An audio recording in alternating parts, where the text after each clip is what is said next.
मूर्तिजापूर तालुक्यातील माना पोलीस स्टेशनच्या हद्दीत राष्ट्रीय महामार्गावर चिंचखेड फाट्यानजीक जैन पेट्रोल पंपासमोर गुजरातकडून नागपूरला जाणाऱ्या LPG गॅस भरलेल्या टँकरला गळती लागल्याची घटना 4 मार्च रोजी सकाळी 10:30 वाजताच्या दरम्यान घडली। पोलिसांनी घटनास्थळी पोहोचून कोणताही अनुचित प्रकार घडू नये म्हणून महामार्गावरील वाहतूक दुसऱ्या दिशेने वळवली होती।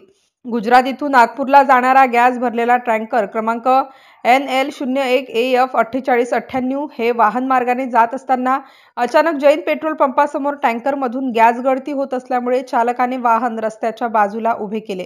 सदरची माहिती माना पोलीस स्टेशनचे ठाणेदार सूरज सुरोशे यांना मिळताच त्यांनी उपनिरीक्षक गणेश महाजन, सहाय्यक पोलीस उपनिरीक्षक राजेंद्र वानखडे, अंमलदार अविनाश बोरसे, दीपक सोळंके व गृहरक्षक दलाच्या जवानांना घटनास्थळी रवाना केले।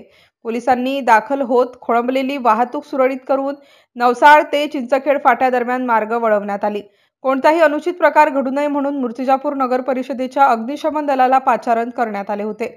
टँकरमधील गॅसची गळती होऊन कोणताही अनुचित प्रकार होऊ नये म्हणून दुसरा टँकर बोलावून त्यामध्ये गॅस वळती करण्याची प्रक्रिया करण्यात आली। घटनास्थळी नायब तहसीलदार उमेश बनसोड यांनी भेट देऊन पाहणी केली। दरम्यान दुपारी उशिरा रस्त्यावरील वाहतूक सुरळीत करण्यात आल्याचे वृत्त आहे। MCN न्यूज मराठीकरिता धनराज सपकाळ, अकोला।